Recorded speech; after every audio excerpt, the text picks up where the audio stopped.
powered by Reviting, streaming from the Reviting Digital Studio. It's the David Daily.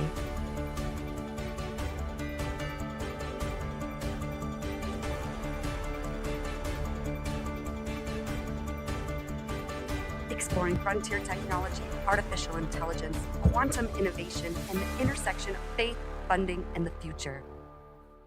Here's your host, David Goki.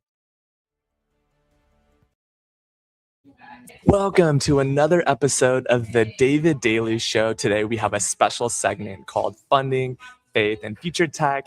And I am excited to invite you to watch this show every week where we bring special guests, thought leaders, angel investors, and venture capital funds, and sometimes even founders themselves to speak to you and to speak on these special topics of funding in this day and age, faith background, and the future of technology. So today, without further ado, I'm going to welcome our guest, Kasey Devine, to the stage. Kasey, it's so good to have you here today. Yeah, thank you so much for having me. Great to be on the show. Awesome. So just for those tuning in for the first time, or maybe they've tuned in before, and maybe they haven't seen you on LinkedIn, can you tell us just a little bit more about yourself and why you're so passionate about LinkedIn as a platform? Yeah, I've been on it for a little while. I'm the founder and CEO of an HR tech company called Entravia. We just recently raised a pre-seed that we announced in the beginning of the year. And as far as it goes to LinkedIn, I've basically driven my entire professional network there, going back all the way to 2015, and have really been grinding there on the platform for a long time. I think it's a really great way if you think of going to a networking event that is never off. It's a really great way to make sure that you're communicating what you're all about and being able to connect with what I'd say is the new version of community that isn't just the neighbors next door, but folks that are like-minded across the country and across the world. I like that like-mindedness. It's the idea that we have similar values and belief systems and maybe cultural backgrounds, and we can actually come together. So who are typically the types of people that you serve in your business? And by the way, congratulations on getting funded. What details of funding can you share as we lean into our funding concepts? Yeah, so maybe I'll start on the funding side. One thing from the founder's perspective is, you hang your entire career on doing something because you believe it's going to make a difference, it's going to make an impact, it's going to help people. And you believe in it, you see the vision. When it comes to funding, it's always going to take longer than you think, even when the traction's there, even when you have a great idea. That's the first thing. And the second thing is to just kind of detach the funding side from the business. Regardless of funding, you need to execute in the business if you believe in it. And there are enough angel investors, funders out there that if you really do have something and it's special, when you are authentically yourself as a founder or a co-founder, and you have that with a really great business, or at least concept early stages, like you will find the investors that you were meant to find. I believe, because it happened to us. Yeah, I love that. Awesome. So we're going to jump right in. So the format of this show, by the way, if you're tuning in, please post in the comments. We'd love to engage with you. And that's one of the benefits of going live. We have over 40 people live now across all platforms. Love it. So let's tap into our first topic, which is from a funding point of view. Time to talk about funding.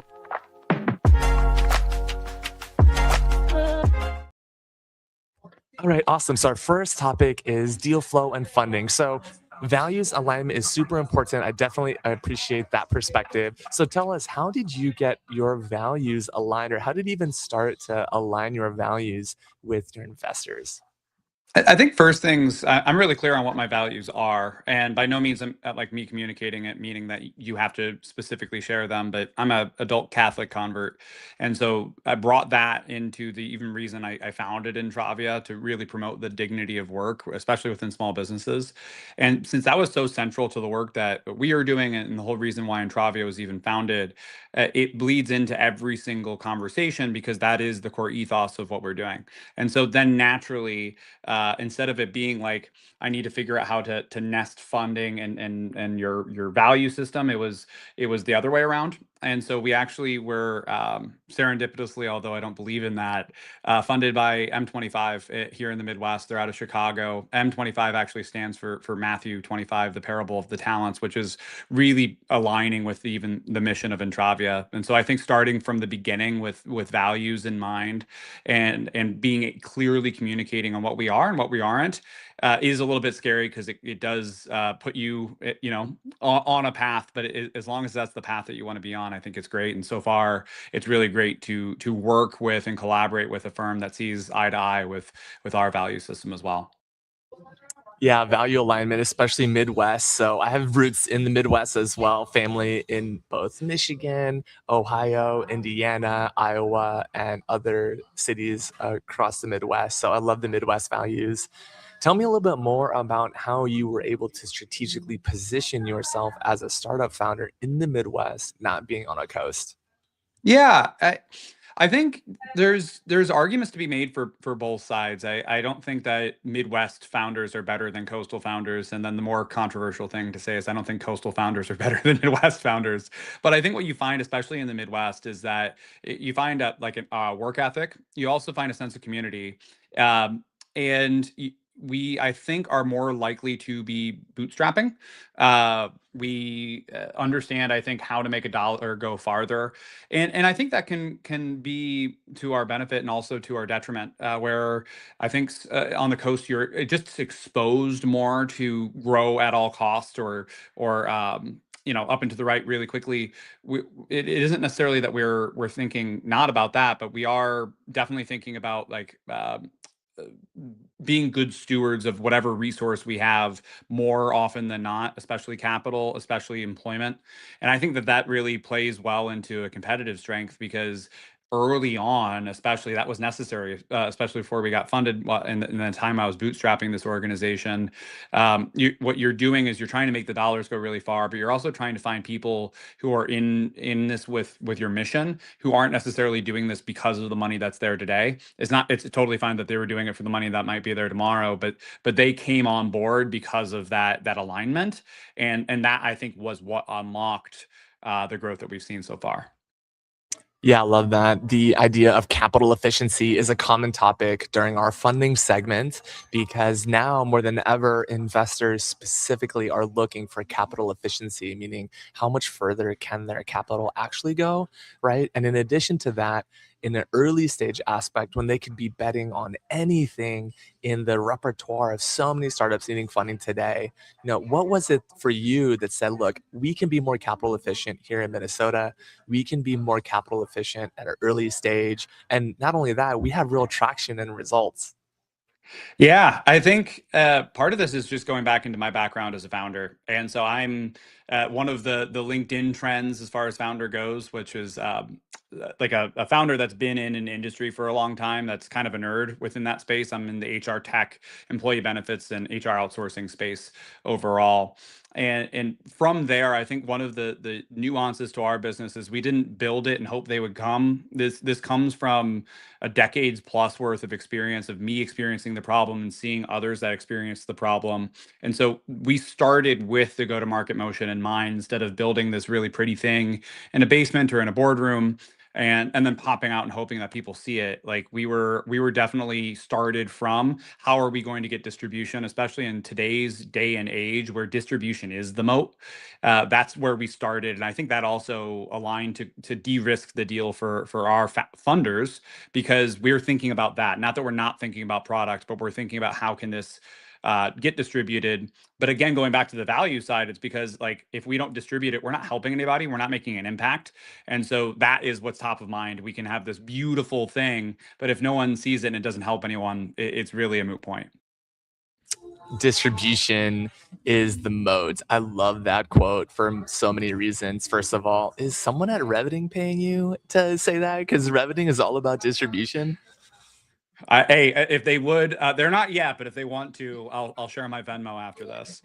Nice. I love it. Okay. So GTM, let's talk GTM as a founder, as an investor. Let's put our investor hat on. That's what the founding the funding piece is all about the funding topic, right? Is so you're a funder, you're a founder, and you want capital efficiency, right? You want that GTM to already be in place when you're putting your money down. It's like the horse is already running. I'm betting on a running horse who's going to be winning. So how do you show that distribution is the mode for an investor? So when you think about GTM, you have to think about who, like, if your solution, your product, your service, whatever, is a solution to a problem, who has that problem? When do they have it? And so then from a GTM perspective, if you have to be crystal clear on those two things, and then you have to be thinking about how do I get my message of, for me, Entravia can help that specific thing to that specific person at that specific time. And I think you really need to dial in on people. When we think about, oh, there's X hundreds of thousands of small businesses or startups or nonprofits or Fortune 500s, yes, but we don't really sell to businesses. I don't think that's actually how it works. Like, people interact with people, and we might be wearing a logo on our shirt, but saying that this isn't true. I'm gonna sell to Microsoft, for example. It's like, well, yeah, in all reality, there's a handful of people that you're actually going to be influencing and trying to partner with and make their lives better. A handful of people that are going to be saying yes or no to your deal. So if you're coming through that and you're really crystal clear on who those people are, you're really crystal clear on what their problems are and how you solve it, and how to get that message to them when they're experiencing the problem. I think that's where the go-to-market perspective comes in. And that's going to be a business to business. For us, it's like, hey, we know that folks are dealing with this around benefits renewals, or when they have HR trigger events like hiring or firing, unfortunately. And so that's where we are really honed in on what's in it for them. Like, how do we help you? Not how cool our technology is, but how do we help you with this thing? And that we show that we understand and we've sat in their seat and we understand what they're going through, positively, negatively, etc., and that we have a way to make it even better. I love that, especially this aspect of team in the age of technology and automation. And without getting too specific on tech, because that will be in our tech section and tech topics. So I'm an investor. I'm thinking about, okay, 1 in 10, maybe 1 in 20 are actually going to make my money back, right? So as an investor, as an angel, I'm thinking, okay, how do I protect my money? And it's not just good products, right? It's having good people, it's having good technology, it's having revenue coming in the doors through the go to market motion. And I love that Kasey is saying that distribution is the moat. So from a funding perspective, early stage, at what point should a founder, start to talk to investors? As an investor who's looking at pre-seed startups, when would an investor say, oh yeah, you know what, this is when they need an influx of capital? Yeah, what does that look like as an investor? I think the time to start those conversations is even potentially before you start something. It's definitely not when you're like 30 days out from needing something. Think about it, this isn't exactly the case, but if you go to any sort of startup or funding based networking event, somebody's going to say the quip that the average pre-seed investment lasts longer than the average marriage in the United States. And so I think it's appropriate to approach it semi like a marriage, to understand that you're probably not going to go find a significant other or spouse 30 days before you want the wedding date. This is a long-term relationship. It's something to develop, again, because the funder is taking a bet on the founder and the team. And the founder is also taking a bet on the funder that's going to be an aligned relationship that they can count on well into the future, especially once this gets big. And so I personally, before I even decided to start something, I've been in the venture capital, angel investing, early stage ecosystem, definitely in the Twin Cities here in Minnesota, but more regionally, and then on LinkedIn for years. It's been where I've been hanging out. That might have influenced me to become a founder in the first place, but that's also, I think, what helped me to get that ball rolling with fundraising and really do it quickly, is because A, I knew who the players were that were going to be relevant.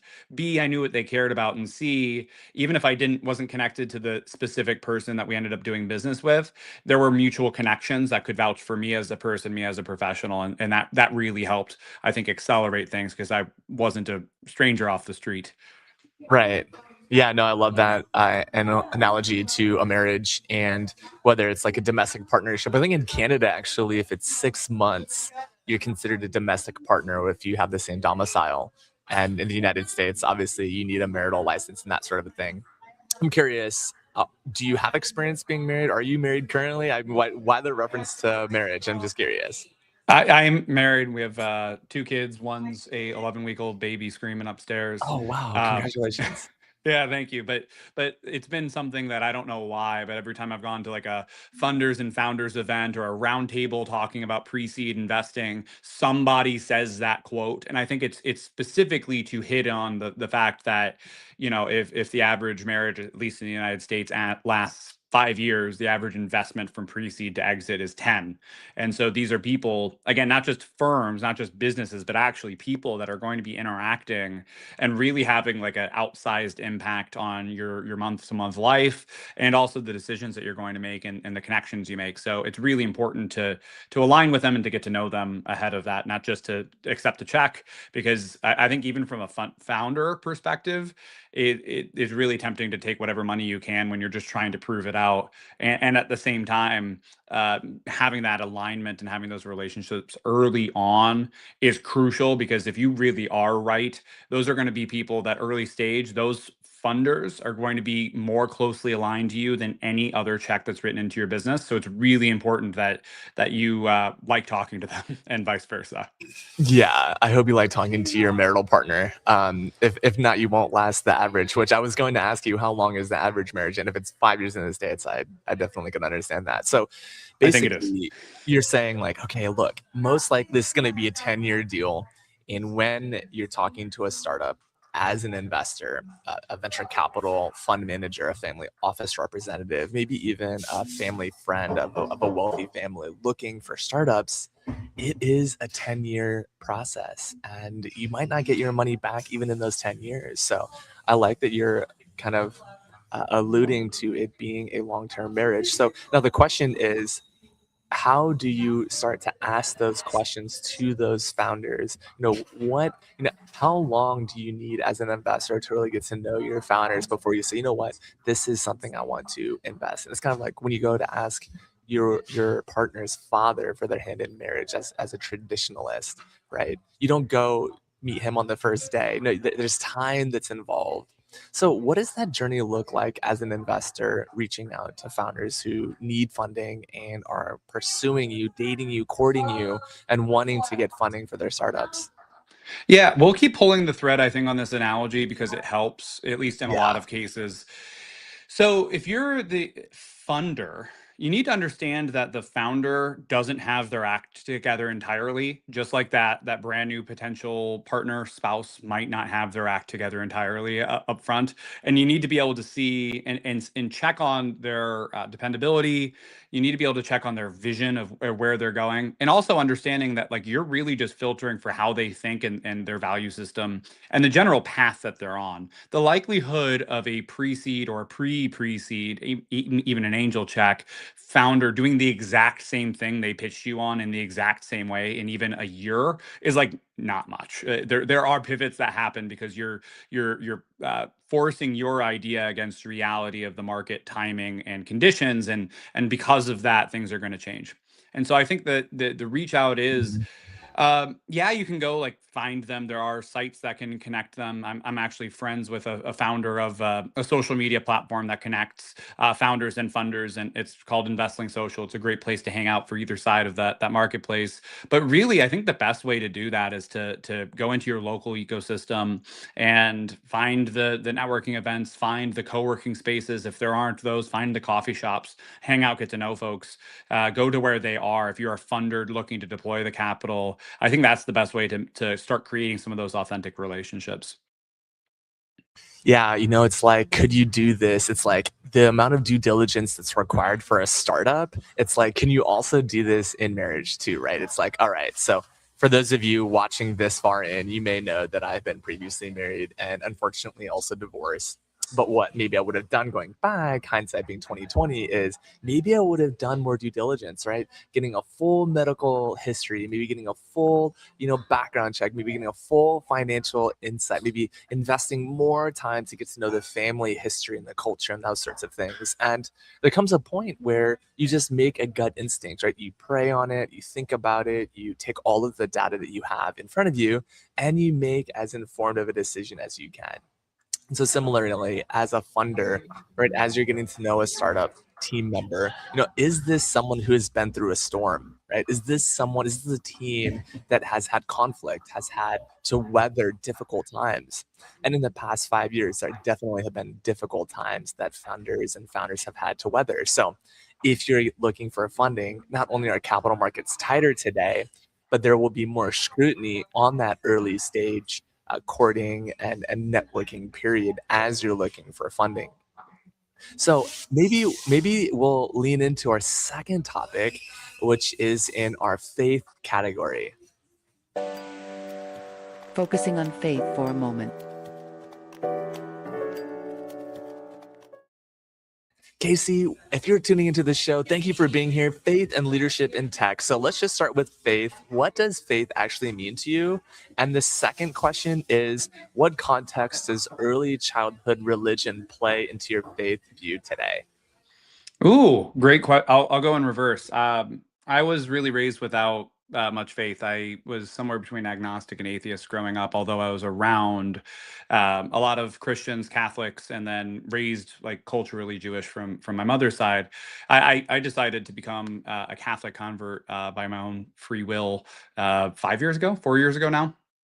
And so it's funny because the childhood really had no impact on where I am today. But I think what you were saying in the last segment really ties into that decision for me, and still into the business, which is the what does faith mean? It is that there's something more important than me, and also how I relate to the world and how I relate to other people. I mean, I can get a lot more theological than that, but to speak a little bit more broadly, that's really what that means. And it's trying to figure out how that all works, and whether there is a definitive morality that guides how we act, and how, especially in all life's walks, but business for sure.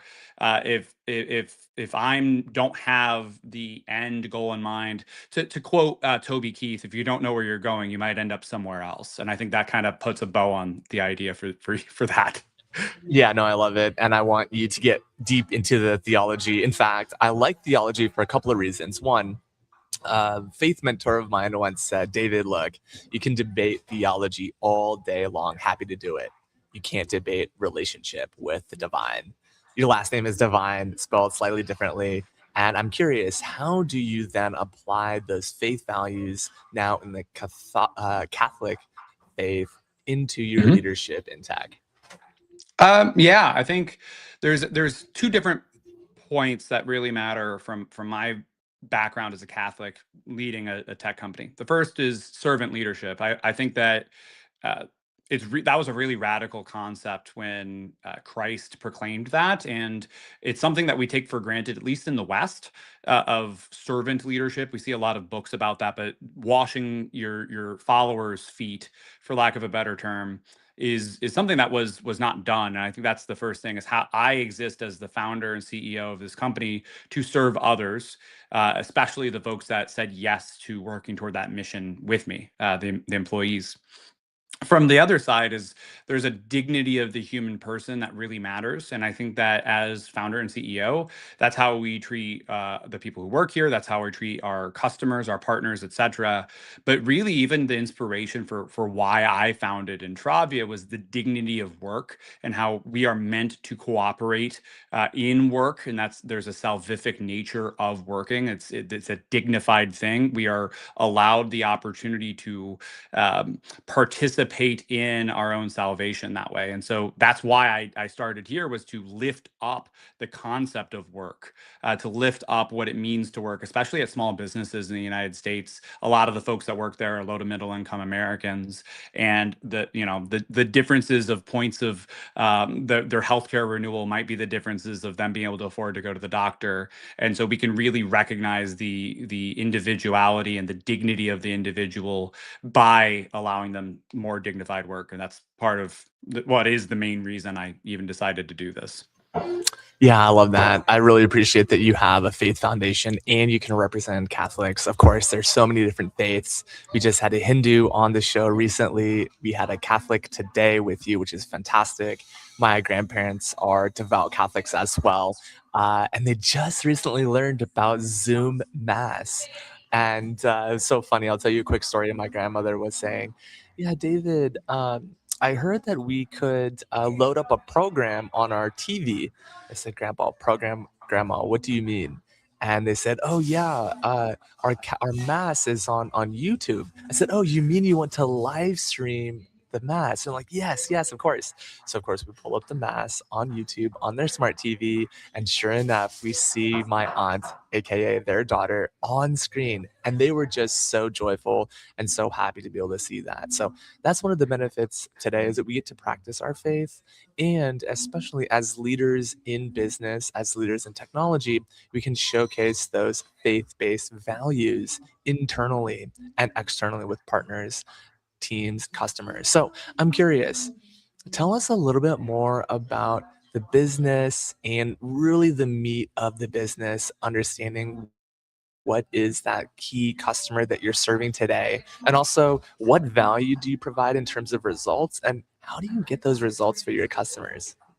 Yeah, so we're within the PEO industry, professional employment organizations, which is like HR outsourcing employee benefits primarily for small businesses. And when we started Entravia, our idea was basically saying that, like, hey, this is a really valuable service. It's actually a $414 billion industry in the United States. But our thesis was that the shopping process was stuck in the 90s, from PDFs, Excel documents, et cetera. And so because this is like a trigger-based buying and selling process, the old go-to-market motions weren't really serving the needs of the small businesses. So at the first point, we were deploying our technology as a marketplace. We were basically showing small businesses that there was a better way to be able to do the shopping, and we were matching them with the vendors and getting paid. So it was free to the small business. The pivot that happened is more that we actually started partnering, a la that big tent idea, with our competition, with health insurance brokers, with PEO brokers, with these vendors themselves, and getting to the small businesses by not competing with those folks, but actually partnering with them. So our direct point of contact is like a insurance broker. Maybe they work with employee benefits or workers' compensation insurance, or a financial advisor, or a fractional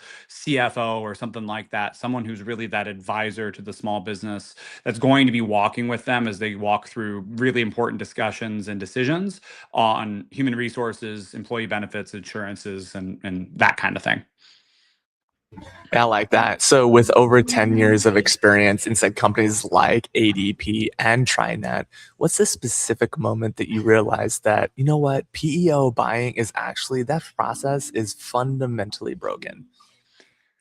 I realized it because I was VP of revenue for a smaller company called ProCare Right. HR. They're backed by Silver Lake. And I actually got to sit on the executive leadership team. And I've seen these like bits and pieces, but I think what clicked was just how hard it is for everybody. I've seen in my career, because I was leading sales teams into the small business realm and hearing them complain and seeing how much they were struggling with this really necessary but annoying thing that they had to do. And then sitting on the other side of the fence and seeing why that was the case, and how nobody's wanting to make somebody's life more miserable. I think that's where it really clicked. Brett Landrum is founder and co-CEO of ProCare HR. He's like a mentor to me, and seeing an example of an entrepreneur that wasn't too much further down the path in age than me was, I think, where it clicked, that like I can not just identify that there's a problem and maybe complain about it at happy hour, but I can actually do something about it. And that's what really started clicking in my mind of, oh, I actually can go solve this. I can go solve something and get paid for the value that I bring to other people, which is the amount I help them. And so that's where everything started kind of firing off in my head, and I think was the first domino on my entrepreneurial journey. Nice. I love it.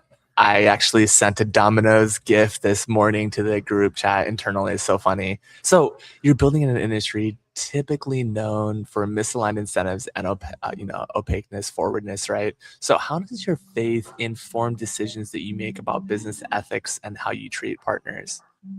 I think it's all about informed consent and informed choice. We really don't exist to make decisions for anybody, whether it's our broker partners, the vendors on the other side of the platform called PEOs, or the small businesses. We are here to enable the free, quick, and accurate flow of information and data so that everybody can make informed consent and decisions. We're not here to potentially really de-risk anything as far as like telling you what to do. That gets it more into the professional services realm.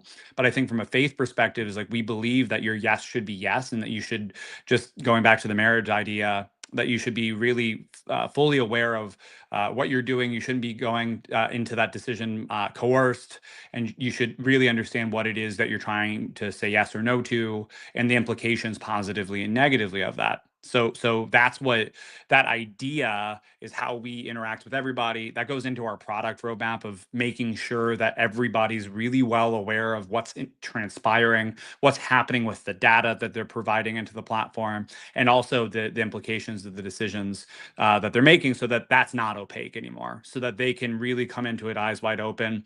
I'm not saying, you're just like the sunscreen speech from the 90s, your choices are half chance, so are everybody else's. That doesn't necessarily mean that we're going to make sure that they make the right decision, because if anybody could say that I'm going to make you make the right decision, we'd have a lot more lottery millionaires. So people still have that dynamic where we're inherently not predictable. There is still risk to the future. That's how it is. But we're at least allowing you to understand way more clearly, like why, what, and how, when we're going through these discussions with all three stakeholders that interact with Entravia's platform. Yeah, I love that. I love that perspective, especially in an industry that hasn't always been forthcoming. And you had me add data and data speed. And what I'm really hearing you say, Kasey, is conviction. Are your yeses yes, and are your no's no's? And can you say that not just to be a people pleaser, but with a real belief system that's driven from an authentic, divine place of conviction? So important. So in that conviction realm, some entrepreneurs and some founders and investors as well have this conflict, right, between being faith-based but also driving speed as well.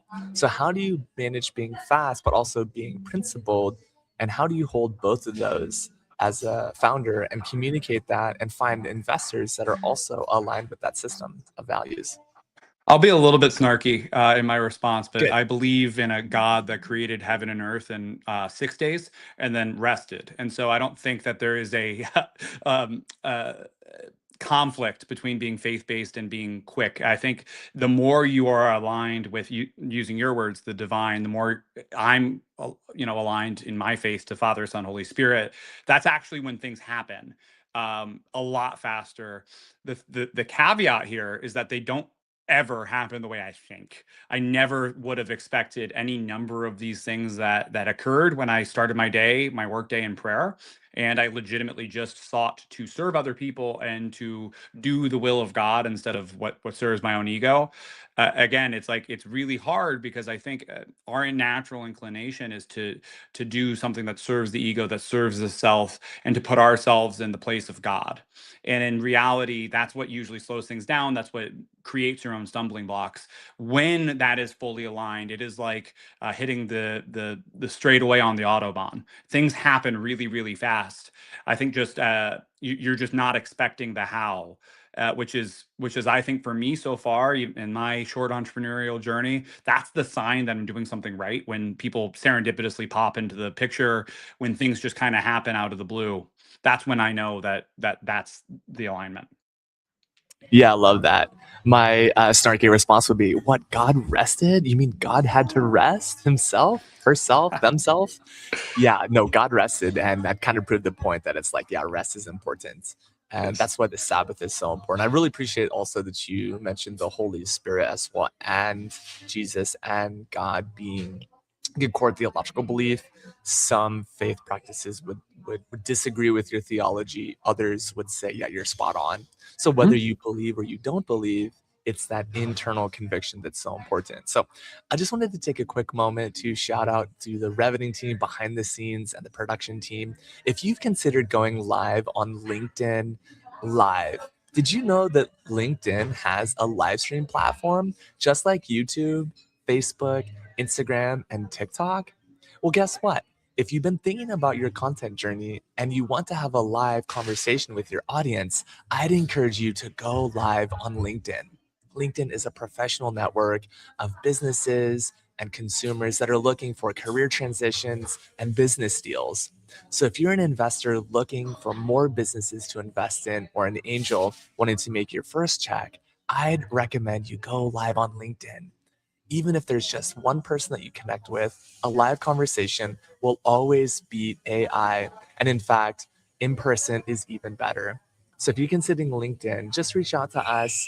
We'd love to have you either on the show or have a conversation about how we can help you with your live stream strategy. And here's a perfect example. We have a comment asking, the more aligned we are to the divine, the more awesome things happen. And in addition to that, they said, can a leader lead without faith-based foundation to be successful at leading their team?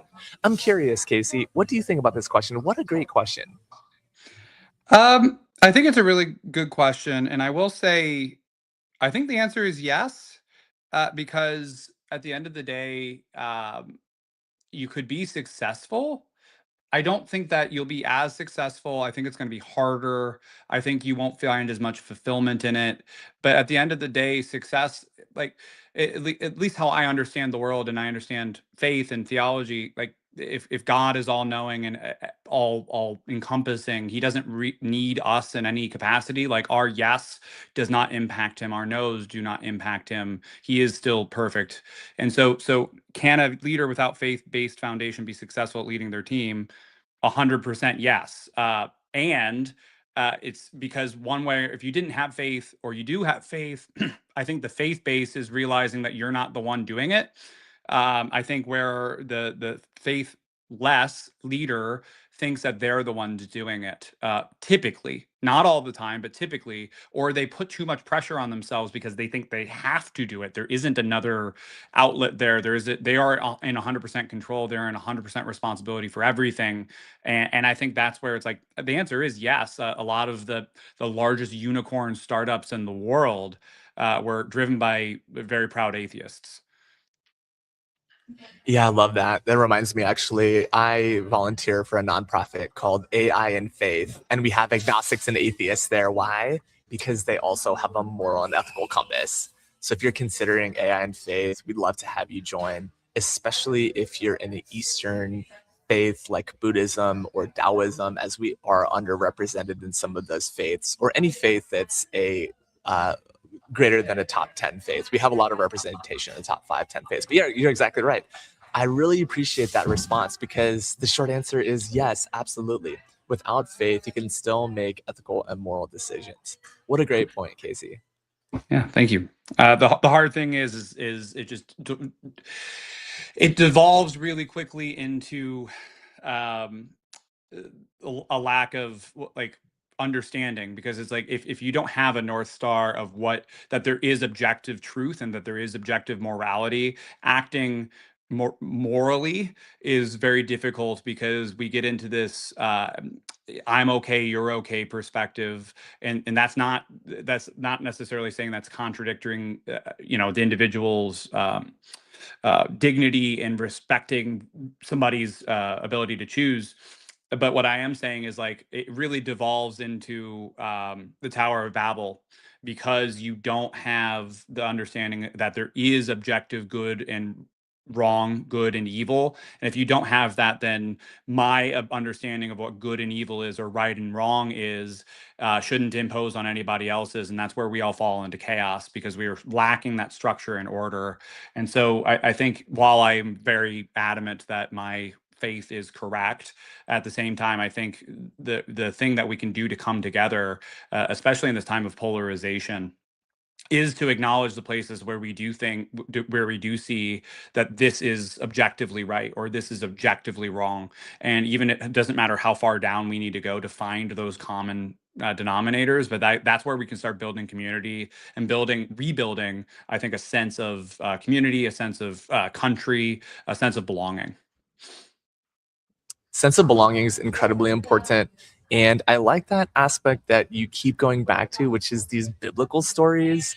And when behind the scenes in the green room, we were basically talking about, oh yeah, Kasey, it's kind of been difficult for us to get connected. I'm not sure why that is, but I know that you're going to just be a star on the show. And you're proving me right, which I love when people prove my assumptions right. I also love when people prove me wrong too, to be honest, because then I get to think and I'm challenged. Yeah, so many good sound bites. I'm excited for our third topic category. Let's talk about quantum and the future of technology. All right, this is a big one. Spirituality, technology, AI, ML, emerging technology. Wow, what a mouthful, but it's all tech related. It's all future. What does this mean to you? I'm excited to get into the details, especially since we both have a background in data. Yeah, I think future technology is at best, again, increasing the dignity of the human person. I'll go back and tell a really classic story to, I think, frame the decisions that we as people, we as a society and as an economy are facing now and need to continue addressing. Go back to even the advent of the automobile. Well, first of all, but prior to that, when we were walking or horse and buggy or bicycles, a lot of our communities were walkable. There were little pockets, even in big cities, there were little small pockets with a corner store and a restaurant, etc. And the automobile was invented and promised to connect us better. It also promised to allow us more free time and the ability to do more of what we want to do. Again, that dignity perspective, by making sure that we're not spending as much time in travel. And then we, as a society, as an economy, actually responded to that innovation by moving farther away, and the advent of suburbs and now replacing that same time with a commute. And I think that's a lot of like the decision that we have to make with the future technology, AI, machine learning, all of that is how we're going to use it. If we're going to use this to trample upon people and trample upon their dignity and trample upon what makes us uniquely human and inherently valuable, I think that we're going to have a even worse problem than we did with the disconnect that we are dealing with right now. And I think if we can align on, going back to the prior segment, ethics, morality, right and wrong, and we can use this to serve people, we're going to see like a boom of flourishing, likely the world has never seen. Case in point, if you think of even the most primitive technology, I'm staring at a brick fireplace right now. A brick can break a window and start a robbery. A brick can be the first thing of starting a homeless shelter. The technology, in this case, the brick, isn't really inherently good or evil. It is just a tool. And so while these advanced machine learning, AI, all of that stuff, models are really interesting, and we can be really tempted to humanize them. They are simply tools. They're simply technology, and when you strip it away, they're zeros and ones on a screen. And so we really need to not be enamored with the wizard behind the screen, for lack of a better term, and make sure that we're really crystal clear on the fact that this is meant to serve people and to alleviate suffering. Wow, that is so good. I love it. It's essentially the tool, right? It's the bit that says the technology is not the problem, it's the human, right? And from a theological and kind of a framework perspective, I really like Dr.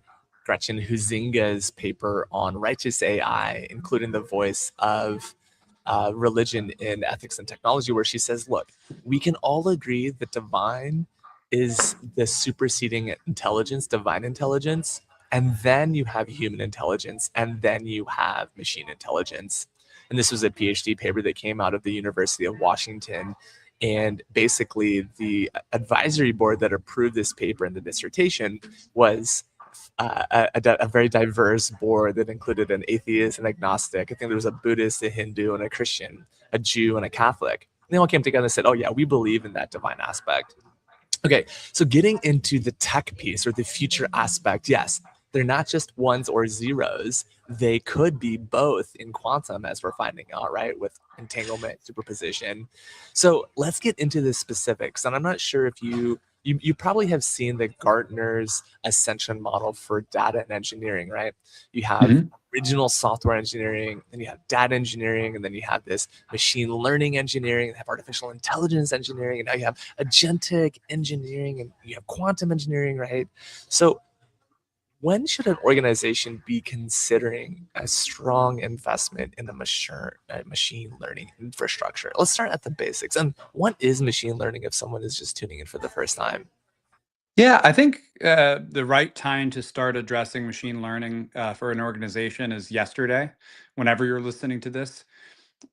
So I think uh, it, first things first is like machine learning is again like at the very fundamental level. I'm going to oversimplify this. If you like a better dissertation on this, look up the paper that you referenced, David, or get into it online. But it is simply what it sounds like. It's the ability for machines to learn and act upon information, data, inputs, etc. And so, I think it's like saying, I'm not ready for that. I'm not ready for the internet. I'm not ready for email. It's all here though. It's already here. And so I don't think that this is something that the AI or machine learning fairy is going to come along and tap you on the shoulder and say, today is the day that you really should dive into it. I think starting that journey and figuring out what it is and what it means, really being hyper curious, at least you're, again, going back to this, making a informed decision, informed consent on what you are saying yes or no to. When you get into it, it simply is making things go faster. And I think the irresponsible thing can be starting off this X thousands or hundreds of thousands or millions of dollars project, not knowing what you're really doing or automating for the sake of automating. If you are automating a horrible process, you're just going to produce more trash.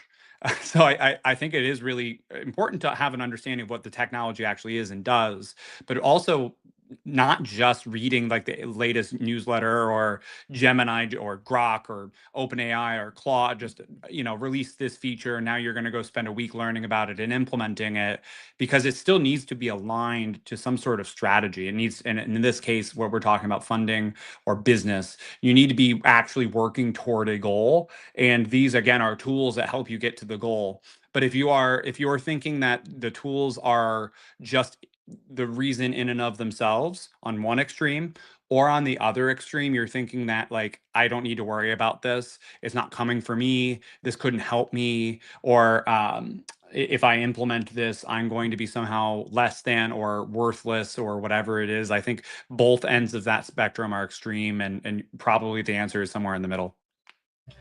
I love it. There was a software executive that once said, software speeds up process, including bad process, right? So software speeds up process, including bad process.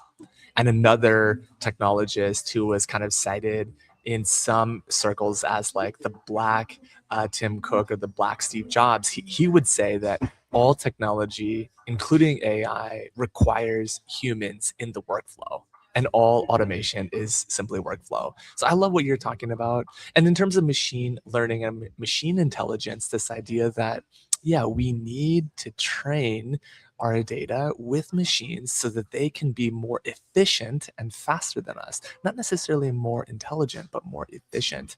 So I really like that. Okay, so now that we have machine learning, how do we layer on the AI, the prescriptive analytics, right? And the predictive. Now, when I say prescriptive would say, yeah, I prescribe that you will need a prediction, right, is to say I predict that if we take like a weather analogy, I predict that it will be raining today. Now, a prescription would build on top of that and say, okay, if it is going to rain, then you need to put rain boots on. And if you're in Seattle, Washington watching this, you just need a raincoat. But if you're in the Midwest or in the South American jungles, like I've recently been, you definitely need an umbrella, a raincoat, and maybe even to shelter in place. So with that being said, how do people build that predictive and prescriptive layer on top of that machine learning infrastructure? Great question. So with all of those things, you're assuming that there are patterns to our behavior, and there are. Potentially. So that's like the first thing you have to Right. start with, is to understand and acknowledge the patterns in what you do, and how the world around you works. Knowing that the patterns aren't always 100% correct, because, to use the example, sometimes the storm goes north, and you wouldn't have known that. Sometimes it is that, yes, it is going to rain, and actually you're training for a marathon and you want to train in the inclement weather, so you get used to it. There's always these like edge cases. But first things first is understanding that most of the time the cases aren't the edge cases, and so getting good enough, I think, is really valuable. On the AI piece, on the predictive and prescriptive, that's where it's trying to make sure that you start with your most repetitive tasks. And I think Jesse's chiming in with a really good question of, do you trust the data? Do we trust our incentives? Definitely double check both of those things, but start looking at what you do most often, and start with, is there even a basic decision tree, and can we help make those decision trees go faster? These things are layered on. Think of building out like a prescriptive or predictive model on like a layer cake of, what's the first decision, what's the second decision, and it starts treeing out. If you're going to start with this, start with like a whiteboard of within our industry. One of the things we're using this technology for is to suggest what vendors a small business's application would be the best fit for. And so that starts by having really good, to Jesse's point, clean data on what the vendors want, and making sure that we have good, clean data on the small business's situation. And then from there, we can start making suggestions. Hey, in the cases that looked like this, most often they see value in X, Y, and Z. Here are the places we think that they should go. Also knowing that there's usually something we don't know, and we are constantly changing. But from there, you can start building on the decision trees of like, all right, well, we know that when this application comes in for our workflows, they need to choose providers to view the data. We also know that you're sitting in Indiana.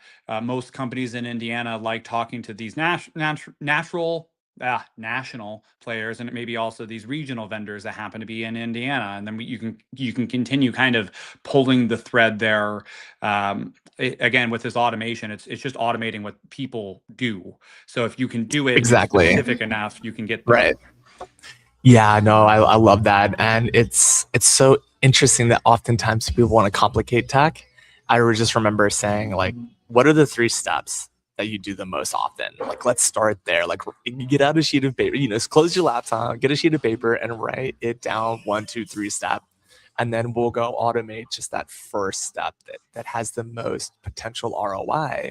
And let's find simpler ways to do that. And of course, today there's so much in terms of automation. And in fact, my final question before we go into our lightning round, which I'm excited for, is a lot of founders and investors in your industry are either terrified of AI overtaking the industry or overselling it, right? So where do you think the real value is in AI? Where's the real value of AI hiding in HR and compliance workflows? It's lying in the ability to get closer to human interaction faster. It's not necessarily in automating away what makes us human. It is allowing the solo practitioner, for example, to be able to make human connections with the folks that work at their organization more frequently, for longer, with more information, and faster. Nice, I like it. Okay, so we're gonna lightning rounds. Producers, just keep us both here on stage. Okay, so you coined the hashtag top 90s GTM in PEO 2K26. What does modern go-to-market actually look like in a space that's been slow to change? It is getting out of multi-page Excel spreadsheets and PDFs, and at least catching up to the mortgage industry. I love it. Fun fact aside, the number one data source for Power BI when Power BI was invented was a manual CSV Excel sheet. It was not the cloud. Anyways, all right, lightning round number 2. If Entravia works exactly as you hope over the next 5 years, what does the PEO industry look like differently because of it? We have accelerated the year-over-year growth from 15% in the industry to 22%, creating well over $200 billion in enterprise value for everybody involved. And we've brought something that takes months in a shopping process and enabled it to be a lot more like car insurance or home and auto, where you're able to at least get matched and get to pricing out of the way so that you can start understanding more about the quality of the relationships instead of the data or the money. I love it. All right, last one. What's one book, idea, or person that shaped how you think about building companies that serve others rather than just optimizing for returns? Yeah, I think, well, outside of the Bible, which I think is an obvious thing given what I've said, Start with Why, Simon Sinek. That is the best way, I think, to start. If you can start with the core, then you'll be able to answer all of those other detailed questions.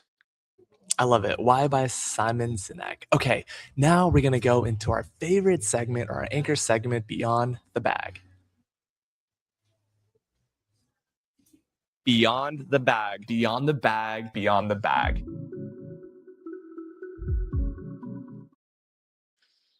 All right, so I'm excited today. It's always a surprise for me. So, what is in your bag, Kasey? I carry a rosary with me. It's like a wristband kind of thing, and that is with me no matter what. If I'm going for a business trip or pleasure trip, that's always with me.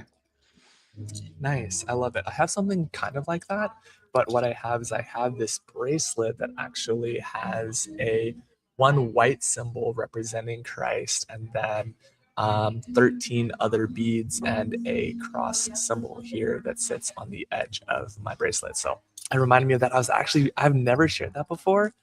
And then secondly, I also have a miniature Jesus Loves You figure, which is just so fun when it's just sitting there hanging out.